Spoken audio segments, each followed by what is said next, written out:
Charles Ponzi, the man behind the infamous Ponzi scheme, was born on March 3, 1882, in Italy. Despite coming from a financially comfortable family, Ponzi's family fortune declined, and he became bitter and resentful. After receiving a modest inheritance, he used the money to live a lavish lifestyle, but soon found himself broke and unable to graduate from college. Unwilling to work a regular job, Ponzi traveled to the United States in 1903 to seek his fortune. However, his early years in America were filled with struggles and odd jobs. He frequently changed jobs, either quitting or getting fired due to his dissatisfaction or attempts to cheat customers. Ponzi's financial situation deteriorated, and he resorted to stealing and begging for food.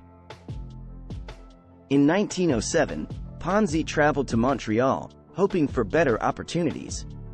He found work at a bank called Banco Zaras, which was involved in fraudulent activities. When the bank's owner fled to Mexico, Ponzi intended to return to the United States but made the mistake of forging a check before leaving.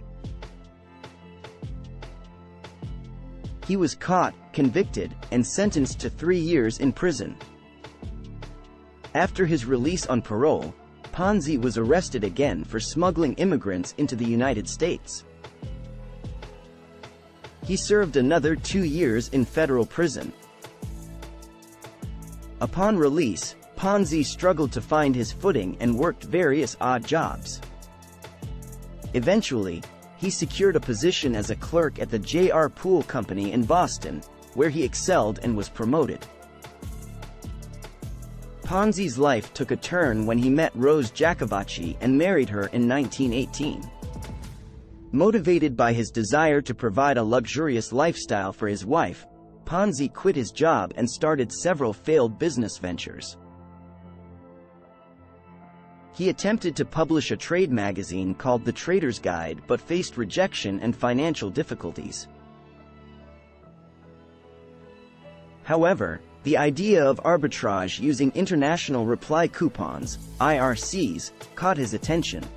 Ponzi believed he could profit from the price difference in IRCs between different countries. He started the Securities Exchange Company in 1920, intending to carry out this arbitrage scheme. However, the profits from this venture were minuscule and insufficient to cover the costs involved. Instead of abandoning the idea, Ponzi transformed it into a fraudulent scheme where he promised high returns to investors by exploiting the IRC system. This marked the beginning of the infamous Ponzi scheme, where Ponzi used funds from new investors to pay returns to earlier investors. He attracted a large number of investors who were enticed by the promise of substantial profits. However, the scheme eventually collapsed in 1920, leading to Ponzi's arrest and imprisonment for fraud. Ponzi's scheme became synonymous with fraudulent investment schemes and continues to be known as the Ponzi scheme. The basic concept of a Ponzi scheme involves promising high returns on investment to early investors by using funds obtained from later investors. The scheme relies on a continuous influx of new investors to pay off earlier investors, rather than generating legitimate profits through actual business activities or investments. The scheme collapses when there is not enough new money coming in to sustain the payouts to existing investors. Some key characteristics and elements of a Ponzi scheme. Promises of high returns. The scheme lures investors with the promise of unusually high returns on their investments, often significantly higher than what can be obtained through legitimate means. Unsustainable business model.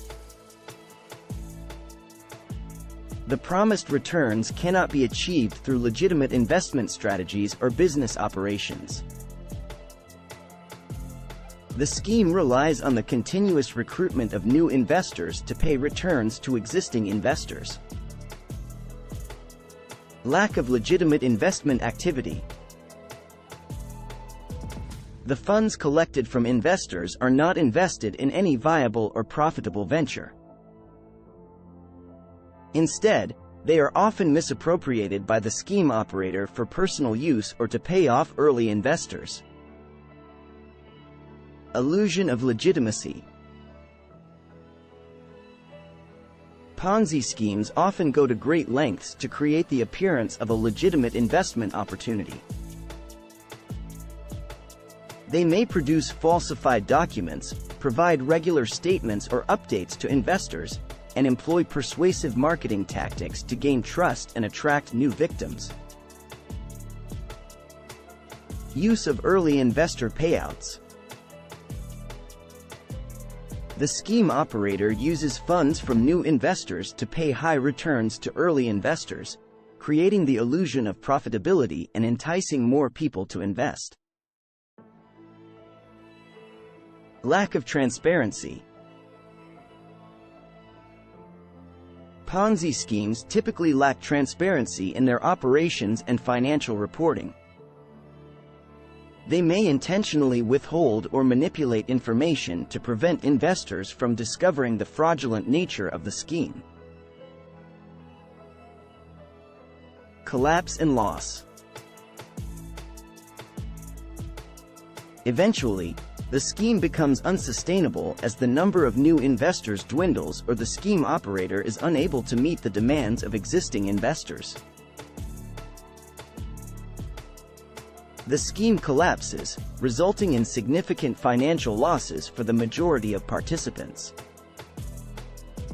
It is important to note that Ponzi schemes are illegal and considered a form of fraud in most jurisdictions. Perpetrators can face severe criminal penalties when caught, including imprisonment and substantial fines. Charles Ponzi's scheme, which involved fraudulent arbitrage of international reply coupons, collapsed in 1920, leaving thousands of investors with significant financial losses. His name has since become synonymous with this type of fraudulent investment scheme.